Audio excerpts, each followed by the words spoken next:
Vous savez, on dit souvent, vous le dites peut-être vous-même, que dans la vie chrétienne, nous marchons non par la vue, mais par la foi. C'est d'ailleurs une expression de l'apôtre Paul. Nous marchons non par la vue, mais par la foi. Mais je ne sais pas si, lorsqu'on pense à cette expression, ou lorsqu'on la dit nous-mêmes, si on réalise de quoi est-ce qu'on parle quand on dit ça. Je ne sais pas vous, mais je pense que moi, quand je dis on marche non par la vue, mais par la foi, je pense souvent à des réalités secondaires de la foi. Mais ce qui est assez fou, c'est que l'apôtre Paul ne dit pas ça à propos d'éléments secondaires de notre foi. Paul dit ça à propos du cœur même de notre foi. Juste avant de dire aux Corinthiens, dans la deuxième lettre aux Corinthiens, au chapitre 5, que nous marchons non par la vue mais par la foi, il venait de leur dire « Nous savons que tant que nous séjournons dans ce corps, nous demeurons loin du Seigneur. » Nous demeurons loin du Seigneur. Et c'est à propos de ça qu'il dit que nous marchons non par la vue mais par la foi. Nous demeurons loin du Seigneur. Nous expérimentons cette réalité, je crois, dans la maladie. Nous demeurons loin du Seigneur dans la perte d'un proche, dans les conflits, dans ce truc en nous qu'on aimerait changer sans y parvenir vraiment, dans une difficulté financière, etc., etc. Nous demeurons loin du Seigneur. Et les disciples de Jésus ont vécu ça d'une manière très particulière. Jésus a passé 3 ans avec eux, presque 24 heures sur 24, et un jour, il leur a annoncé qu'il allait partir. Que ses disciples allaient le chercher, mais qu'il ne pourrait pas aller là où il va. Sacré coup dur. Mais Jésus ne s'arrête pas là, et rassurez-vous, je ne suis pas là pour vous plomber ce matin, tout en disant qu'il va partir, que ses disciples ne pourront pas aller là où il est, malgré leur recherche, Jésus leur annonce en même temps qu'il va revenir. Et il leur dit même qu'il va revenir 3 fois, ou plutôt sous 3 modalités différentes, à 3 moments différents de l'histoire de l'humanité. Si bien que tout en étant à une certaine distance de nous, nous demeurons loin du Seigneur, il demeure malgré tout présent avec nous sans qu'il n'y ait de contradiction. Je vous invite à découvrir ça avec moi dans l'évangile de Jean. Nous reprenons notre série sur l'évangile de Jean. Évangile de Jean au chapitre 14, les versets 15 à 31. Évangile selon Jean, chapitre 14, versets 15 à 31. « Si vous m'aimez, vous suivrez mes commandements. Et moi, je demanderai au Père de vous donner un autre défenseur en justice, afin qu'il reste pour toujours avec vous. C'est l'Esprit de vérité, celui que le monde est incapable de recevoir parce qu'il ne le voit pas et ne le connaît pas. Quant à vous, vous le connaissez, car il demeure auprès de vous et il sera en vous.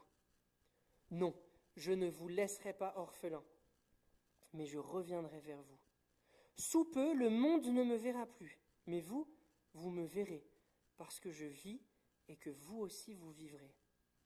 Quand ce jour viendra, vous connaîtrez que je suis en mon Père. Vous saurez aussi que vous êtes en moi et que moi, je suis en vous. Celui qui m'aime, c'est celui qui retient mes commandements et les applique. Mon Père aimera celui qui m'aime, moi aussi je l'aimerai et je me ferai connaître à lui. » Jude, qu'il ne faut pas confondre avec Judas Iscariote, lui demanda « Seigneur, pourquoi est-ce seulement à nous que tu veux te manifester et non au monde ?» Jésus lui répondit « Si quelqu'un m'aime, il obéira à ma parole. Mon Père aussi l'aimera. Nous viendrons à lui et nous établirons notre demeure chez lui. Mais celui qui ne m'aime pas ne met pas mes paroles en pratique. Or, cette parole que vous entendez ne vient pas de moi, c'est la parole même du Père qui m'a envoyé. Je vous dis tout cela pendant que je suis encore avec vous. Mais le défenseur en justice, le Saint-Esprit que le Père enverra en mon nom, vous enseignera toutes choses et vous rappellera tout ce que je vous ai dit moi-même. Je pars, mais je vous laisse la paix. C'est ma paix que je vous donne. Je ne vous la donne pas comme le monde la donne. C'est pourquoi ne soyez pas troublés et n'ayez aucune crainte en votre cœur. Vous m'avez entendu dire que je pars, mais aussi que je reviendrai auprès de vous. Si vous m'aimiez, vous seriez heureux de savoir que je vais au Père, car le Père est plus grand que moi. Je vous ai prévenu dès maintenant, avant que ces choses arrivent, pour qu'au jour où elles se produiront, vous croyiez. Désormais, je n'aurai plus guère l'occasion de m'entretenir avec vous, car le dominateur de ce monde vient. Ce n'est pas qu'il ait une prise sur moi, mais il faut que le monde reconnaisse que j'aime le Père et que j'agis conformément à ce qu'il m'a ordonné. Levez-vous, partons d'ici. Amen. Je vous invite à prier. Seigneur, merci pour ta parole, pour sa richesse. Merci pour cette parole qui est vérité. Transforme-nous par ta vérité. Fais que ta parole infuse en nous pour que nous soyons remplis de ta présence dans ce temps où nous attendons ton retour. Amen. Dans ce texte, je le disais tout à l'heure, Jésus dit qu'il va revenir 3 fois, ou sous 3 modalités différentes. En réalité, je triche un peu, il n'y a que 2 modalités dans ce texte, et la 3e, elle est juste un peu avant dans les versets que nous n'avons pas lus. Lorsqu'on pense au retour de Jésus, la première chose qui nous vient en tête, je crois, c'est le retour de Jésus que nous attendons encore, celui qui interviendra à la fin des temps. À la fin des temps parce que, précisément, le retour de Jésus marquera la fin de l'histoire présente. Il reviendra sur la terre, en chair et en os, à la vue de tous. C'est ce que Jésus lui-même dit en Matthieu 24 lorsqu'il parle de ce retour-là. Il dit que son retour sera visible comme l'éclair qui illumine tout de l'Orient jusqu'à l'Occident. Tout œil le verra. Lors de ce retour, Jésus ressuscitera tous les êtres humains. Il rassemblera les siens auprès de lui. Il établira son trône sur la terre et il y régnera avec son peuple pour l'éternité. Et ce retour est en réalité l'attente principale de la foi. Lorsqu'on parle de ce que nous attendons, de ce que nous espérons pour la fin des temps, le cœur de la réponse à cette question, c'est ça. C'est que Jésus revient. Il revient sur la terre de la même manière qu'il est monté au ciel. C'est ce que les anges disent aux disciples dans le récit de l'ascension dans le livre des Actes. De la même manière qu'il est monté, il reviendra. Voilà ce que nous attendons. Et en réalité, il n'est pas question de ce retour dans le texte que j'ai lu. C'est là où je triche un peu. Jésus en a parlé un tout petit peu plus tôt, au chapitre 14 de l'évangile de Jean, au verset 3, que nous n'avons pas lu, puisque nous avons commencé la lecture au verset 15.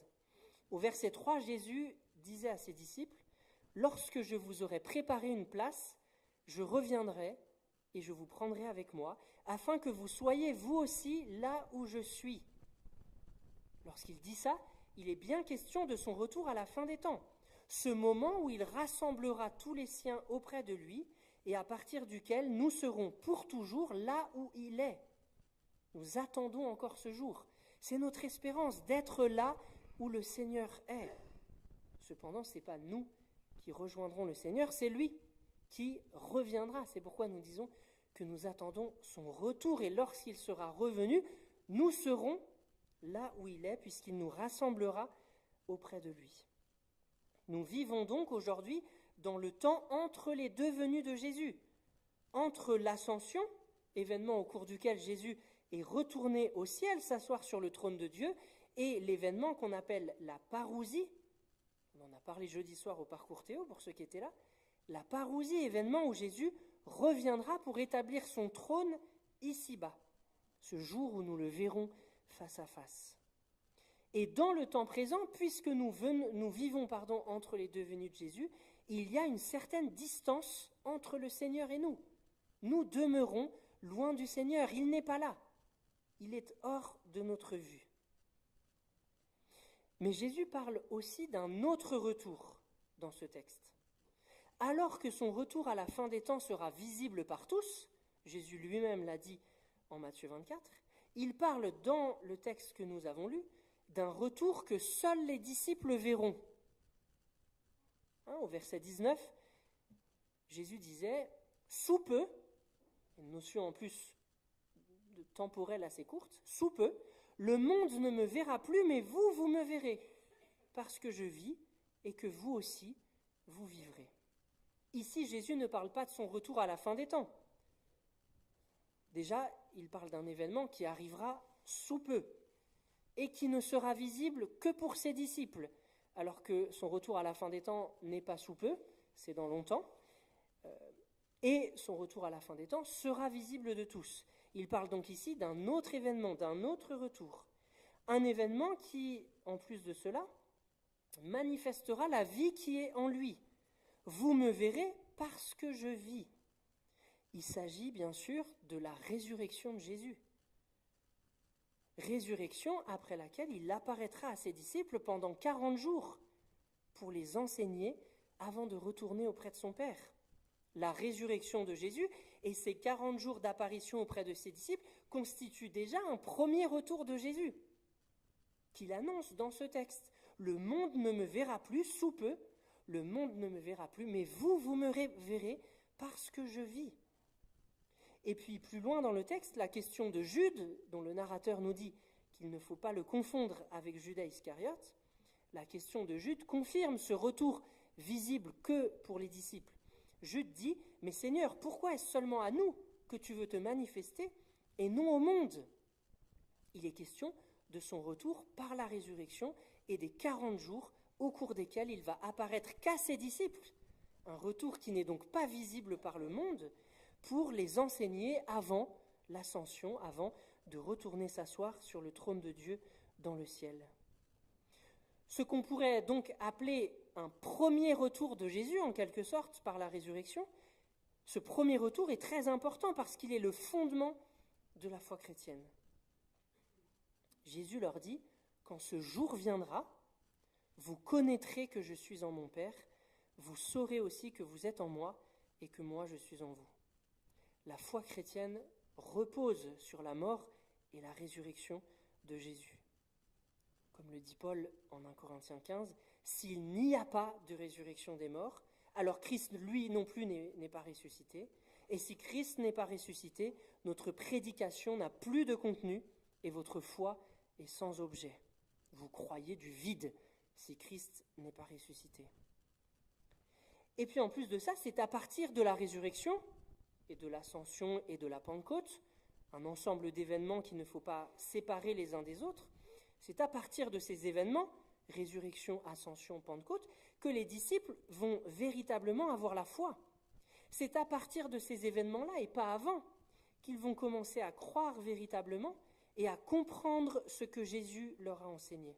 Encore une fois, c'est ce que Jésus dit ici, au verset 29. Il leur dit « Je vous ai prévenu dès maintenant, avant que ces choses arrivent, pour qu'au jour où elles se produiront, vous croyez. » Il y a tout un autre ensemble de versets, en particulier dans l'évangile de Jean, où le narrateur dit à plusieurs reprises que les disciples ne comprirent ces paroles qu'après la résurrection, qu'après Pâques. La résurrection de Jésus est donc le fondement de la foi chrétienne dans deux sens. Dans le sens qu'elle est le contenu de notre foi, nous confessons Jésus crucifié et ressuscité, mais dans le sens aussi que c'est seulement à partir de la résurrection et à partir de ses apparitions pendant les 40 jours que ces disciples vont naître à la foi, qu'ils vont relire ce que Jésus leur a enseigné pendant les 3 ans de ministère et qu'ils vont commencer à comprendre ce que Jésus leur a transmis. On a donc un premier retour de Jésus par sa résurrection et ses apparitions pendant 40 jours auprès de ses disciples, et puis un retour de Jésus à la fin des temps que nous attendons encore. Mais entre les deux, parce que nous n'avons pas vécu ce premier retour de Jésus, nous n'étions pas là pendant ces 40 jours d'apparition, et nous n'avons pas vécu son retour à la fin des temps puisque nous l'attendons encore. Entre les deux, qu'est-ce qu'il y a à vivre ? Sommes-nous laissés orphelins dans ce temps entre les deux retours de Jésus, son retour par la résurrection, son retour à la fin des temps? Vous l'avez sûrement entendu à la lecture, Jésus répond à cette question lui-même en disant « Non, non, je ne vous laisserai pas orphelins, mais je reviendrai vers vous. » Un autre retour, ou un retour sous une autre modalité. Jésus ne pourrait pas faire cette promesse s'il revenait à ses disciples uniquement par la résurrection pendant les 40 jours, et puis à la fin des temps. S'il n'y avait que ces deux retours-là, il nous laisserait orphelins entre ces deux retours. Si Jésus peut dire « Non, je ne vous laisserai pas orphelins, je reviendrai vers vous », c'est parce qu'il revient sous une troisième modalité. Cette promesse de Jésus repose sur le fait qu'il vient selon un troisième mode. Comment ? Par le Saint-Esprit. Par le Saint-Esprit que le Père enverra en son nom, dit-il.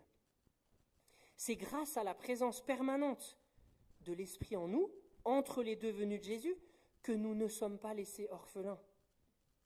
L'Esprit qui a été abondamment déversé en nous, nous unit au Christ et fait de nous des fils et des filles du Père.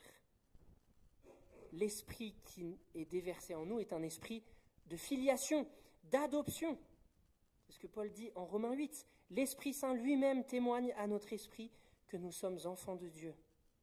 L'Esprit est un esprit d'adoption et c'est par la venue de l'Esprit que Jésus peut promettre « Non, je ne vous laisserai pas orphelins, mais je reviendrai vers vous. » Mais en quoi est-ce que la venue de l'Esprit est-elle une manière pour le Christ de venir à nous, puisqu'il dit « Je reviendrai vers vous ».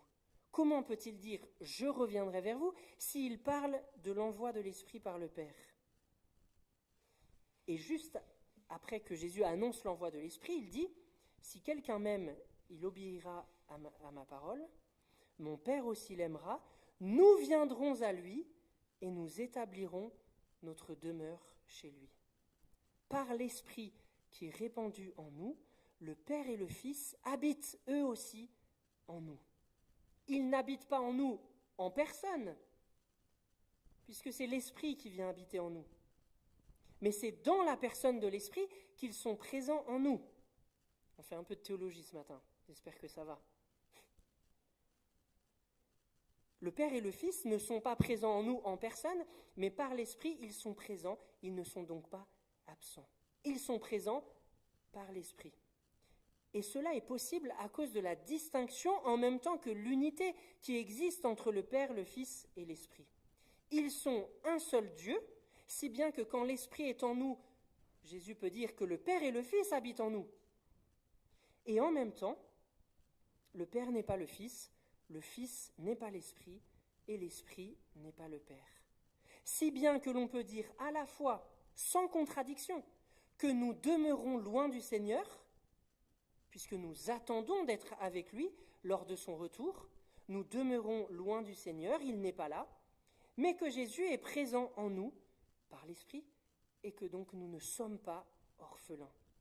L'Esprit nous rend présent celui qui est absent. L'Esprit est l'Esprit du Père et du Fils. Jésus ne nous laisse pas orphelins, il nous envoie son Esprit. Nous demeurons loin de lui, mais il est présent en nous, il habite en nous avec le Père par l'Esprit. Mais Jésus ne parle pas de la venue de l'Esprit uniquement comme l'esprit d'adoption ou de filiation, comme l'Esprit qui ne nous laisse pas orphelins. Jésus annonce aussi la venue de l'Esprit comme celle d'un autre défenseur. L'Esprit est un autre défenseur. Les termes « un autre » signifient que Jésus lui-même est déjà un défenseur. Un défenseur en justice, on dirait aujourd'hui un avocat. Comment Jésus est-il un défenseur ou un avocat pour nous ? Par le don de sa vie à la croix. Jésus a offert sa vie en sacrifice à la croix. Il s'est donné lui-même à notre place pour que nos fautes soient pardonnées. Le texte majeur dans la Bible sur cette œuvre de Jésus-Christ, ce don de sa vie à la croix, comme l'offrande d'un défenseur, c'est Ésaïe 53, qui parle du serviteur de l'Éternel à venir. Et le texte d'Ésaïe 53 est abondamment cité dans le Nouveau Testament et par Jésus lui-même pour éclairer ce qu'il se joue à la croix.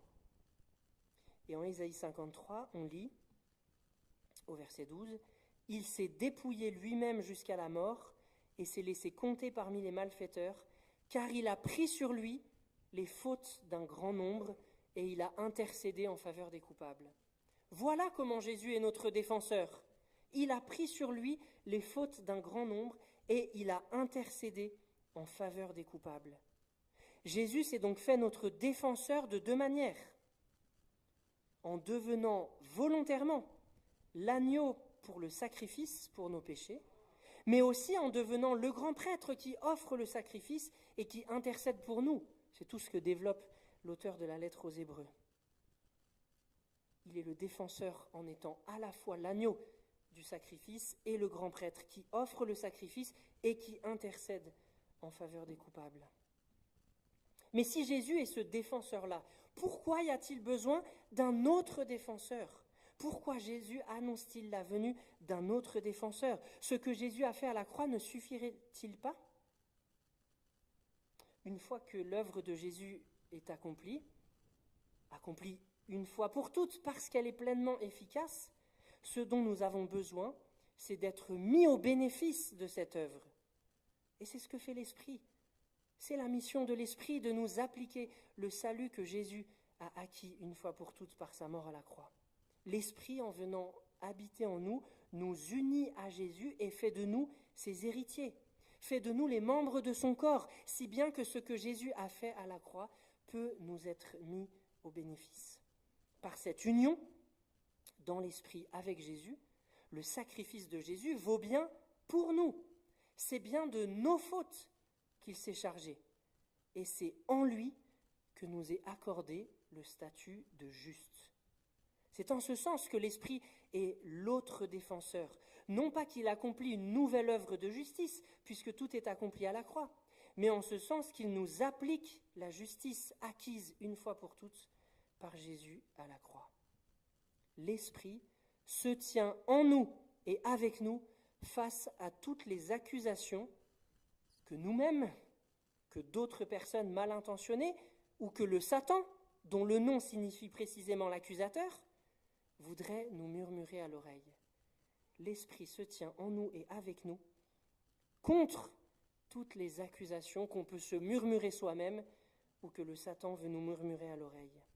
Il se tient en nous et avec nous pour nous redire « Tu es aimé de Dieu, tu es déclaré juste par Dieu, par la mort de Jésus, tu es uni à Dieu et rien ni personne ne peut t'arracher à l'amour que Dieu a pour toi. » Voilà en quel sens l'Esprit est l'autre défenseur.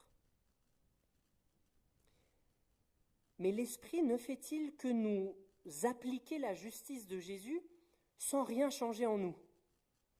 Pas du tout. Dans ce texte, Jésus dit que l'Esprit a aussi en nous un rôle d'enseignant. Il nous rappelle les paroles de Jésus.